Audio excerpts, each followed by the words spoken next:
whenever we talked about those markets, it was always something that is not designed.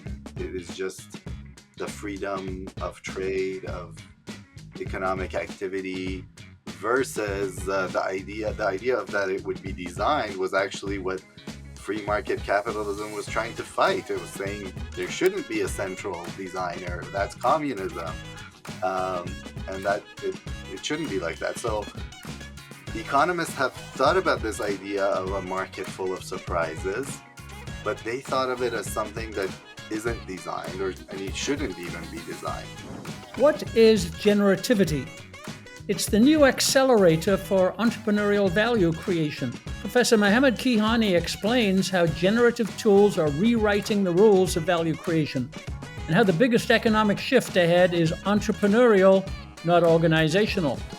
He discusses the rise of software coded by entrepreneurs who are not developers, the explosion of user-driven innovation, and the new opportunities created when platforms empower builders rather than restrict them.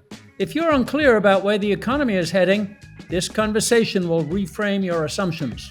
This is the Value Creators Podcast, your source for a new kind of business education, escaping from business administration mode and entering dynamic entrepreneurship mode. We're guided by entrepreneurial economics, which is the source of all growth and positive change for businesses of all sizes in all markets. We talk to experienced experts in value creation so that there's business learning for you in every episode. Professor Keyhani, welcome to the Value Creators Podcast. Thank you so much for having me on. Good to meet you again. Yes, it's an honor, and you're coming back to us from our former Economics for Business podcast. So you're one of our earliest guests and our best guests. Thank you so much. You're very kind. So you have been pursuing for a long time now research into a field of what we call value creation and you call generativity. And I think that's a fairly new coinage. So let's start with a definition. How do you define generativity? Yeah, I don't know if value creation is such a broad concept, and it's at the center of everything business, entrepreneurship. I would say generativity is a much more specific concept. And in an era where everyone's talking about generative AI, it can be confusing. When I say generativity, everyone thinks I'm talking about something related to generative AI. But it's actually something that comes from a different space. I specifically use the term in the way that Jonathan Zittrain at Harvard has popularized it with his theory of technology generativity. It's considered an important theory in business. Mostly the information systems researchers write about it and talk about it, and it's less known in other areas of business. And for myself, someone who is a fan of technology enthusiast, but who is not an information systems researcher, I've traditionally been an entrepreneurship and strategy researcher. I always thought that these ideas that Jonathan Zittrain has in technology generativity theory are really interesting and have important implications for entrepreneurship and strategy. So I started writing about them. The way that Jonathan Zittrain defines it, I believe, I don't remember the exact sentence now, but I think the one that I really liked was that you basically increase the flow of inputs into innovations to go beyond what's directly under your control as an organization. So you basically have products or technologies. He talked about it as technologies. I like to talk about it as products because I think organizations and managers who make products can do things about them. But when Zittrain was talking about it, he talked about it as technologies being generative, in the sense that they can be played with and innovated with beyond whatever the initial designers or creators of it really imagined.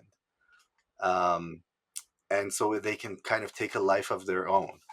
And it becomes a fascinating thing. It's this idea of distributed innovations in the digital world is something that we've been seeing since the rise of the internet, and it fascinates us. And he sort of put some conceptual framing around it that gave us a framework to think about it. What is happening when people innovate with a product in ways that the original creator didn't even think about? What are the implications of that? Zitrain's initial idea was that that's a fascinating and wonderful thing that people can innovate with a product beyond what it originally was intended for. It creates a lot of dynamism and a healthy ecosystem in the internet, a healthy ecosystem of innovations where everyone is sort of contributing to society as a whole. And he was worried with the rise of cloud products and software as a service models, where organizations that make these products are starting to have more control over them. And he was worried that this was causing a reduction in generativity, compared to when people would just like download the entire software, have it for themselves, and better yet, even sometimes have the source code with open source software. That was very generative, and so he was saying that the future of the internet could be in jeopardy if we just allow this model of centrally controlled cloud software. Um, I, to be honest, I was never as worried as he was about cloud software being an impediment to generativity. But I do think he definitely has a point. Um, but at the same time as this sort of business model of cloud software reduced generativity in some ways, I think it increased generativity in other ways, just because it allowed people to um, benefit from this new business model that made a lot of different software tools attractive.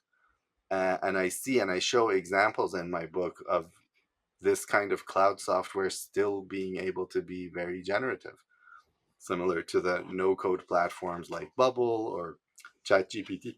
These are examples of cloud software that are centrally controlled but are still very generative. Yeah. One of the examples I liked in your book, or it helped me understand, was the Apple App Store, which is a generative platform for developers. Developers can develop whichever apps they want. Apple still makes a profit on it because they take 30%, but there's no limit to the apps that developers can create. Is that a good example? Yeah, yeah, and it's a fascinating example because Steve Jobs was initially very hesitant to allow that.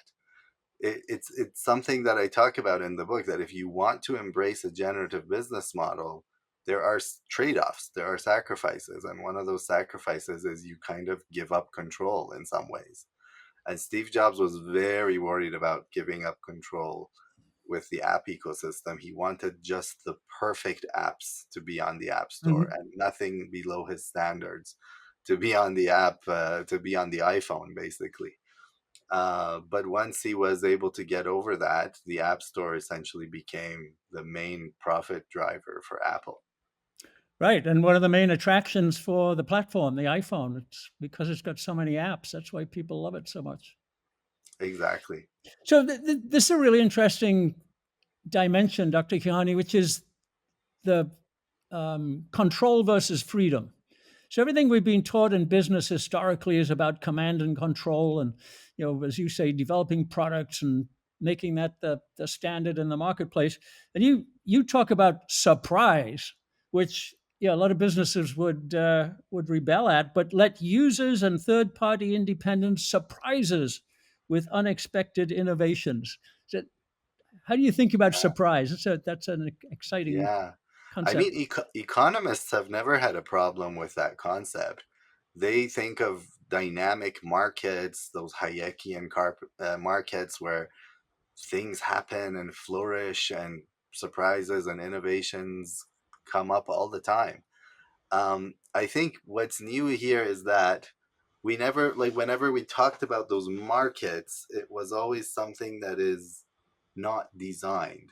It is just the freedom of trade, of economic activity, versus the idea of that it would be designed was actually what free market capitalism was trying to fight. It was saying there shouldn't be a central designer. That's communism, and that it shouldn't be like that. So economists have thought about this idea of a market full of surprises, but they thought of it as something that isn't designed, or and it shouldn't even be designed. But I think when we start getting into the internet and digital platforms, whether they like it or not, these digital platform owners have a lot of control over the marketplace that is created around their products. Like Apple has a lot of control over the App Store. Same with Google. Same with many other products that have marketplaces. Uber has a very controlled marketplace. And so the question becomes, what do you do now with this power to influence and design a marketplace? In cases like Uber, I argue that you don't want surprises. You don't want generativity. Hmm. Like, you want people to reliably get from point A to point B. You don't want an Uber driver to suddenly show some innovative thing in between, like, yeah, our this is a car filled with water or something else. Like, you don't want Right. surprises, right? Not of that kind. Yeah, yeah. So Uber manages that and controls that, and rightfully so, and they Well, should. But yeah, but I think other types of markets, you want to encourage those surprises. yeah, one of That's the great. concepts from complex adaptive systems I like is the idea of constraints, which is not control. You can't control the system, but you can constrain it within certain boundaries. Sometimes they call that Uber approach governing constraints, and some of the Yeah, others are enabling constraints. So maybe it's not control so much as clever constraining. yeah. And when I was thinking about this idea, um, one thing that I write about in the book is that it flips the agency idea on its head. The idea of economic agency and agency theory in economics has been huge and mostly been viewed as a problem, in the sense that they call it the agency problem. Right. When an organization deals with someone who acts on their behalf, it's a problem that that person has some information that the organization doesn't have. Hmm.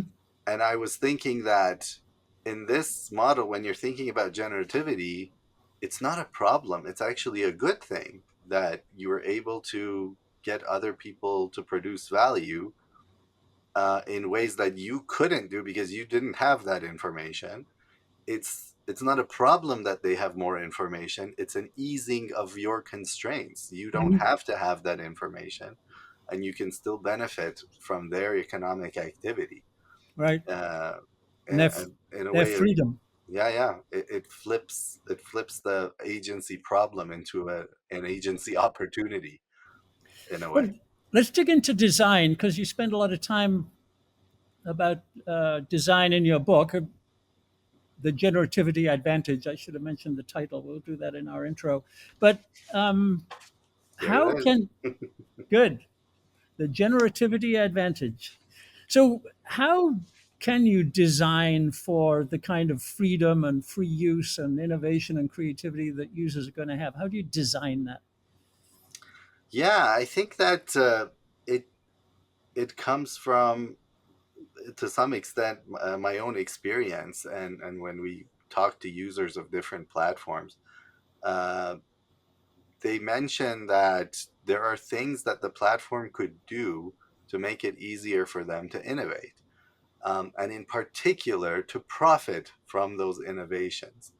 Often platforms will go some of the way to help people innovate. Sometimes it just happens by chance and they're all surprised that their product has taken a life on its own because users learned to do cool things with it that they didn't think. Other times they will actively help this and they will try to help users innovate. But often, even when they do that, they fall short of really helping those user innovators profit from those innovations. Mhm. So they just stop at the point of enabling the innovations, but don't really help them profit. We saw an example of this with the whole custom GPTs in ChatGPT. So OpenAI will suddenly realize that, oh, everyone is innovating with ChatGPT, finding these cool prompts. They make a platform that helps them innovate with it called custom GPTs, but it just falls short of helping people profit from the custom GPTs. Very few people have been able to successfully profit from making custom GPTs, and mostly because OpenAI really delayed in providing their what they were calling the shared revenue program and tools to add paywalls or accept credit card payments or whatever mechanisms to just close that product loop to get to the point of profitability.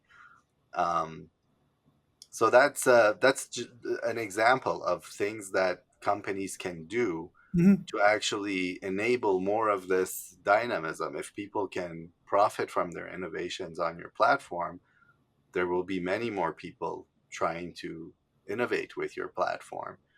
There will be many more users. There will be a more dynamic ecosystem, and you can design these things. Yeah. Other things you can do in addition to providing mechanisms of profit making is information mechanisms, for example. One thing for an example that comes to my mind when we were studying the Bubble ecosystem. Bubble is a no-code development platform.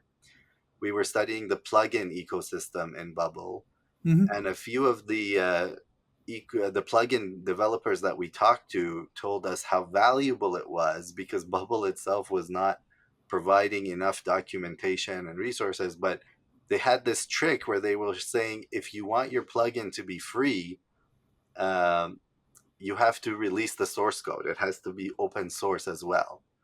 And then those early free plugins became an excellent resource for other plugin developers to learn how to build plugins. So these information mechanisms, how do you transmit information between market participants? How do you teach them how to work with your platform and innovate with it? How do you disseminate that information? These are all mechanisms that companies could leverage to actually build more dynamic marketplaces, more generative marketplaces. Yeah, the cloud computing is coming to mind, like AWS, Dr. Keyhani. So, they provide the rented or shared computing, but over time they've added security and machine learning and all kinds of additional tools that maybe came from users, but then became incorporated for all users, and the platform becomes more valuable. Is that valid? That is a good example, but I think even AWS can go farther. They are basically still have not fully gone beyond the developer market. If I, as a very like novice developer who just did some AI coding and have an app, if I want to go and deploy my app on AWS, it's still very difficult for me. So I think AWS still has a lot of potential to become more generative by making it more accessible to less techy, less informed, technologically knowledgeable users. And because of these things, whenever the companies themselves miss the opportunity to do these things, there's always these middlemen that will come and try to fill those opportunities. So there's a lot of companies like I prefer between the AI coding tools that are out there. I strongly prefer replit.com compared to say building with Cursor, because Cursor will just build the app on my own computer and I still don't know how to deploy it. properly on AWS. Mhm. But if I build with Replit, Replit has already handled the backend for how to deploy it on AWS or Google Cloud, whatever it is that they're using. And so I just click a couple of things and it's deployed. It's live on the internet. So they have filled that gap of the cloud providers failing to go beyond the developer marketplace. These other tools come in and fill that gap. Yeah, so that sounds layered. That there's the application layer that the end user uses, but you said middleman. There's somebody can come in between and help the end users, but it's not the original platform. Yeah, yeah, they fill the gaps, and I think other examples you can see happen everywhere. Like uh, Amazon, for example, has Kindle Direct Publishing. It's a platform, and because people can make money on it, there are now hundreds of course providers and programs and people who teach you how to make money on that platform. And Amazon itself, surprisingly, is not doing much of that themselves. So these uh, sort of third party people, they come and find this opportunity um, and take advantage of it. Yeah, although There- Amazon might jump in yeah, when they see the opportunity develop later. they might. I think in some cases it's actually it might be worth letting the market do it Yeah. for you Mhm. instead of getting into it yourself. There might be benefits to not doing parts of that chain yourself and allowing a number of experiments to happen in the market that you don't actually have to pay for um, Yeah. So or risk. let's get a little bit more into design. I don't want to put you on the spot here, but you talk about 7 generative properties of digital artifacts. Is that, you probably can't remember them, but it'll help people a lot, I think, to at least spotlight a couple of them. Yeah, and I think those are really just the main properties that um, Jonathan Zittrain mentioned for a generative Mhm. technology, and it's just uh, leverage, adaptability, ease of mastery, accessibility, transferability. So there's five. There's five of those properties of generativity that Zittrain mentions, and I've sort of suggested that we should add a sixth one called profitability to take that seriously uh, in ways that companies don't seem to be taking seriously when it comes to these generative products. But there's also later in the book, I talk about the properties of digital artifacts. And those, again, come from another literature. They're not like my creation, but I find that the properties of digital artifacts, things like programmability, addressability, sensibility, communicability, memorizability, traceability, associability. These are things I go through in the book, but they come from the literature on information systems and digital artifacts. Um, I think those just demonstrate the potential that digital artifacts in particular have for generativity. So, generativity is not necessarily a concept that is limited to digital artifacts. For example, Lego is often brought up as an example of a good physical product that is Mhm. very generative. You can innovate with it and make so many things with it. And they've even now developed a good marketplace around it. Um, so it doesn't have to be digital, but the point of those sort of mentioning those 7 properties of digital artifacts was to say that because digital artifacts have these features, it's easier to make generative products Mhm. with them. Yeah. We're delighted to announce the Value Creators online course. For entrepreneurs in every kind of business, big, small, or medium, at every stage, in every industry, our course provides the foundations and principles on which to build success. Simple, clear purpose and principles give rise to creativity, innovation, and competitively superior business action. There are 11 foundational principles or mental models that together cohere into the value business model. Principles for value generation, principles for value operations, principles for value finance and accounting, and principles for value sustainability, as well as the new knowledge accumulation you'll need for continuous innovation. These principles are delivered by top business professors from top business schools: Mark Packard, Per Byland, Gordon Miller, David Rapp, and Bart Vanderhagen. You'll find video lessons from them, along with downloadable tools, processes, and other valuable content. Master these lessons, and you'll master the most important skill in business: value creation. Go to thevaluecreators.com and click the course link. So that's the design part. Let's talk about the end user part a lot. And you you point in the book to kind of a new era where, because there's, you call it diversity, that because there's the opportunity for everyone and every idea to leverage these generative platforms, that's going to create a new culture of innovation and kind of end user adventure and independence. Yeah, yeah. Especially now with the generative AI era, I think we all have, it's such an exciting time to build new things and innovate and make solutions.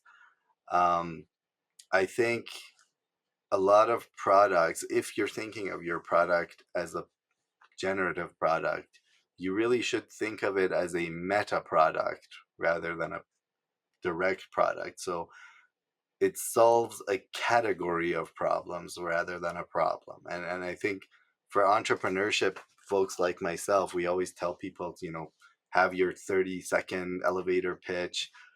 It's very difficult to pitch a meta product often compared to a product, um, because meta product um, really it's hard to describe exactly what it does.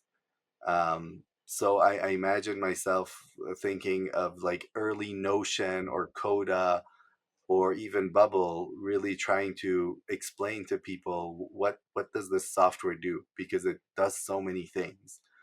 Um, so so yeah, these generative products are more like these meta products that come into our life and suddenly let us do many different things.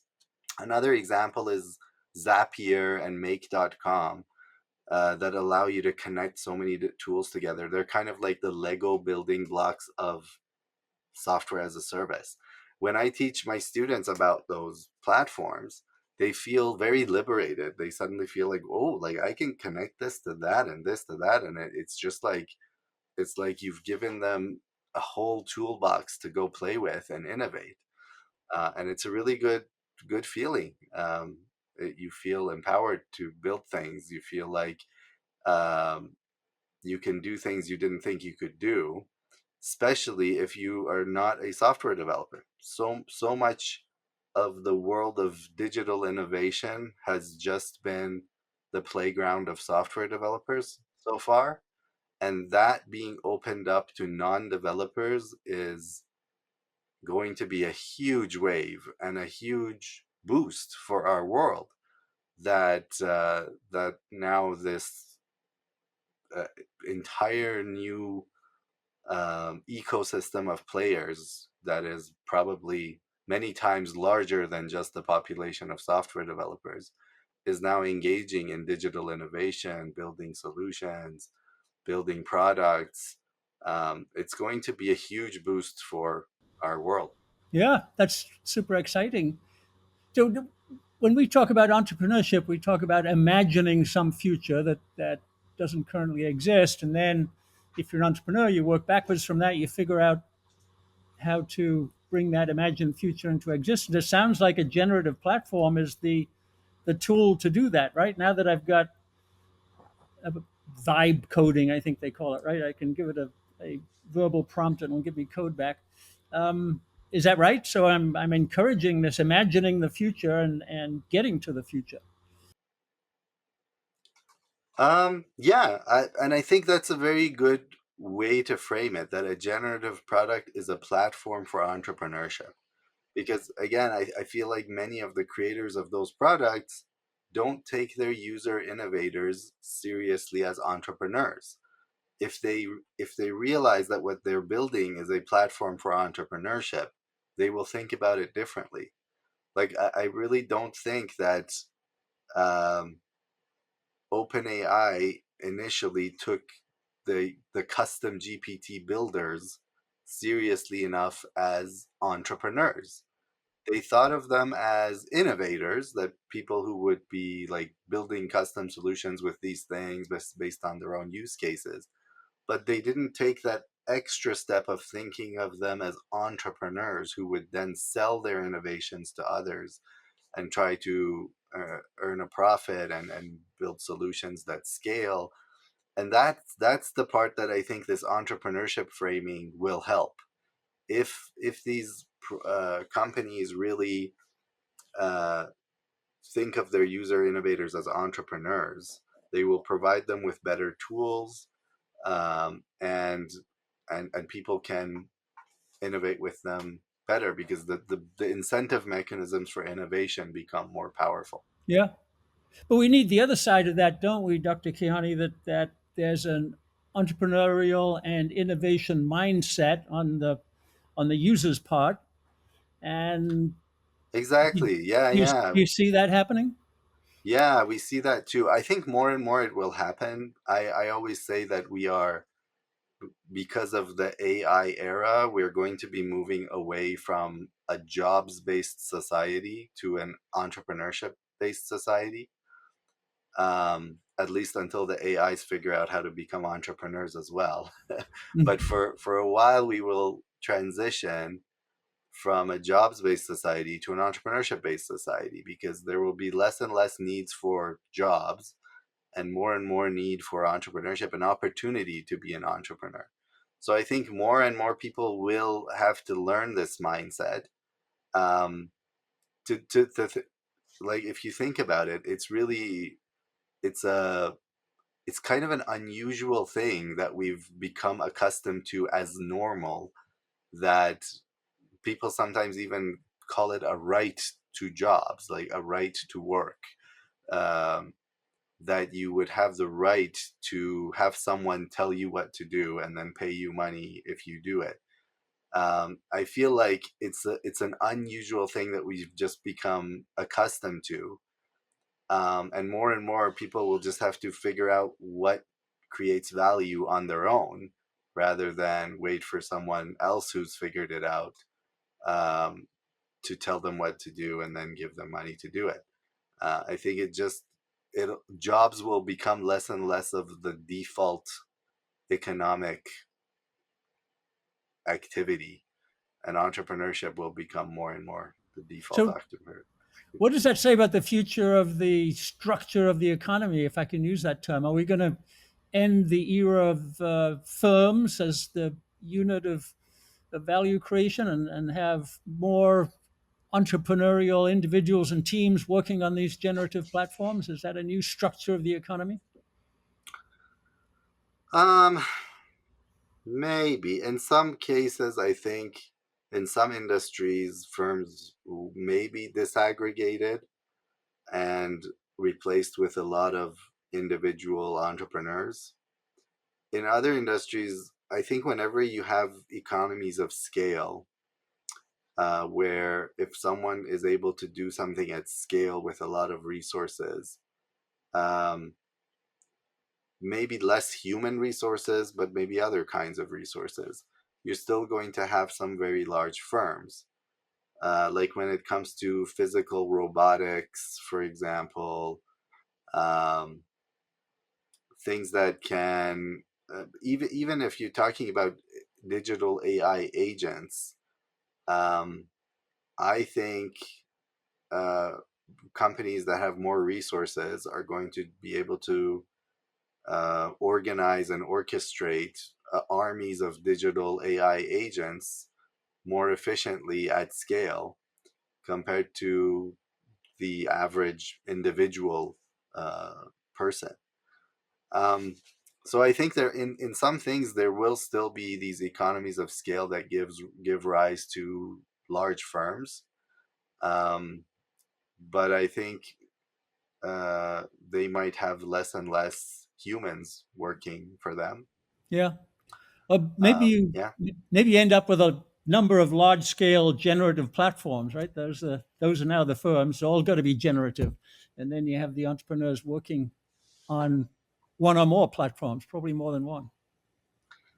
Yeah, right now the generative platform that is the hottest these days are these AI coding or vibe coding platforms.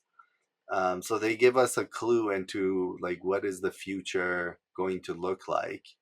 Some people are saying they are not serious. Recently, a famous entrepreneur online, um, I forget what his name is, one of the hosts of the All In podcast, was tweeting that most of these AI coding platforms are just not serious. They're just about creating these prototypes, and they're not for making serious, scalable, secure, reliable software.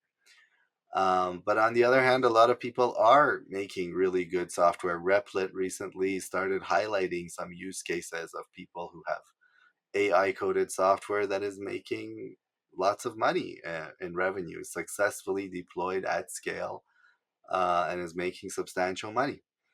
Um, so I think we still have some work to do in terms of getting these generative platforms right. Um, but that also means that right now there's a lot of opportunity for the people who figure out how to best use these platforms and do serious business with them rather than just like early demos and prototypes. Yeah, and as you mentioned before, but just to reemphasize it again, what you call the generativity flywheel is profit. If you can get users to be making a profit and they make more and more profit, and more people follow them, and we learn Yeah, how to yeah. generate profits, that's a flywheel. And I think the generativity flywheel concept is an extension of that idea of network effects, Hmm. but it brings the role of discovery into it. So in network effects, your product becomes more valuable when more people join the network. Uber becomes more valuable for drivers when there's more customers, and it becomes more valuable for customers when there's drivers. So in these two-sided markets, you have two-sided network effects. But generativity flywheel is basically saying what happens when it's not just the existence of the users that makes the platform more valuable, but what they discover and innovate, and the information that is revealed about what you can do with the platform when more and more people come and put their brain power into this system. So it's not just about bringing more users that attract more users, it's about bringing users who then find new use cases and discoveries and best practices, and model for other users what you can do with this platform, and then that attracts more users. So as people see that, oh, someone actually made this app and made a lot of money with Bubble or with Replit, then they have ideas. Oh, I could do something like that. I see this other problem over there, and I could do something like that. And then they become a user of Bubble or Replit. And it adds an information dimension, I think, to the network effect Yeah, idea. yeah. This element of discovery, surprise. Uh, we those of us in the Austrian economics camp love that as part of the economy. You can't predict the future. It's a discovery process. Surprise is an excellent discovery. So you've added that dimension of adventure and excitement, I think, through those elements. Yeah, and it is a bit of a different take on that idea, because those ideas in the context of Austrian economics are often thought about in the context of undesigned free markets. Mm-hmm. But I'm sort of saying that you can design them to be more Hayekian or more dynamic.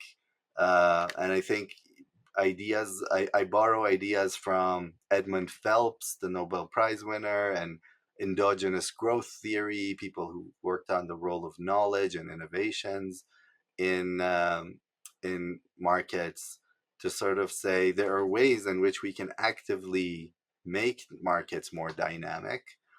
Um, but I also do say that if you think of markets as matching mechanisms or allocation mechanisms, which they've often been defined as, you might find that sometimes there are trade offs between how much innovation or dynamism happens versus the quality and efficiency of matching, if you're just thinking of it as an allocation mechanism.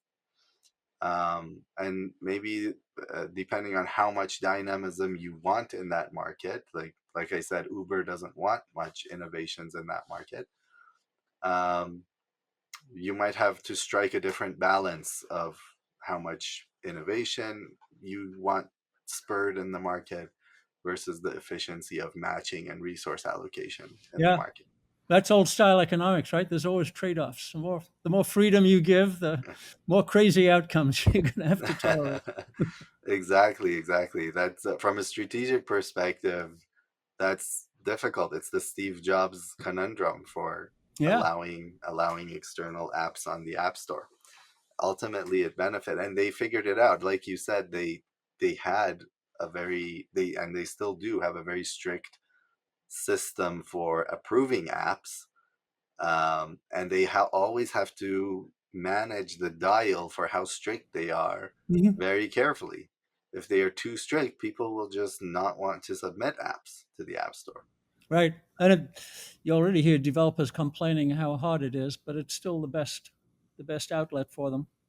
So I think in your book, Dr. Keyhani, I felt you present a very expansive, positive future here for the digital age, the AI age. You say the next generation of platforms will not just connect users and distribute tools, they'll amplify human potential, enabling co creation on a massive scale. So just riff on that for a little bit. How do you see that developing in the near future? Yeah, I think especially with AI democratizing a lot of things that were done by developers in the past to the population of non-developers, we're going to have a huge burst of innovations coming from every corner of the market. And if we recognize this as a good thing, that then it could really boost our society and help us take advantage of that human potential. Um, just like the examples of AWS and ChatGPT that we've talked about, mostly they have been enabling entrepreneurs who are developers or have developers on their team. And they haven't done a great job of opening up innovation to non-developers. And I think that is what I see with generativity having the potential to massively scale up the amount of innovations that are contributed to our society. People are Some of the surprise that's coming out of this is already being seen with the trends around AI coding. A lot of people didn't predict that the world is still so hungry for software, given that software has been supposedly eating the world for many years now. um, Many people didn't know that there is still so much hunger for more and more software. And the reason is just we've been bottlenecked with developers being the only possible innovators in this space. And I think as that opens up, will just create a whole world of opportunity for Yeah, our society. that's a great insight and a great prospect for the future. So thank you. So the book is The Generativity Advantage. We'll link to it, Professor Keyhani. Is there any other way that people can find your work and what you're thinking right now? I do have a blog, but I haven't been actively writing on it much. I should. do that more. Part of the reason why I haven't been writing enough is that I like building now. The building is so exciting with AI coding. I've been building some software tools myself. Um, I've co-founded a company. We're building AI tools for schools. It's called Honeybee Logic. So I've been busy building a little bit, and so less writing, but I do still want to write. I think there's so much to talk about and theorize in the era of generative AI. Um, for example, one of the ideas I'm thinking of is that socio-technical systems that we've been talking about, the idea that our systems have a social human component and a technical sort of digital component, I think needs to be expanded because large language models, to me, feel like something in between these two rather than just technological. I don't want to categorize them as human, but I feel like if you just think of them as technology, you're missing something. They are they are engaging in judgment and decision making in new ways that traditional technology was not capable of. So I think we need new theories and frameworks to address this change that's happening, and what it means for organizations and entrepreneurs. So I do want to keep writing and researching, but at the same time, I'm very excited to build things with Yeah. this new capabilities that AI gives me. Well, good. Well, hopefully you can do both and help us get Yeah. into the future. Well, Professor Keyhani, thank you Trying. for today. We'll link to the book. Um, we'll urge people to read it. I read it voraciously, and there's so much energy and opportunity and obviously generativity, generating new thoughts in there, that it's really an exciting read. So thank you. Thank you very much. Thank you for having me again on your podcast. I really appreciate it. And I hope that the ideas in this book are helpful to some of your audience. We hope to see you again soon. Thank you very much. Bye bye. This has been another episode of the Value Creators Podcast. Thanks for listening. You can visit thevaluecreators.com for links and resources related to this episode. Check hunterhastings.com for more content on entrepreneurial business management based on value creation principles.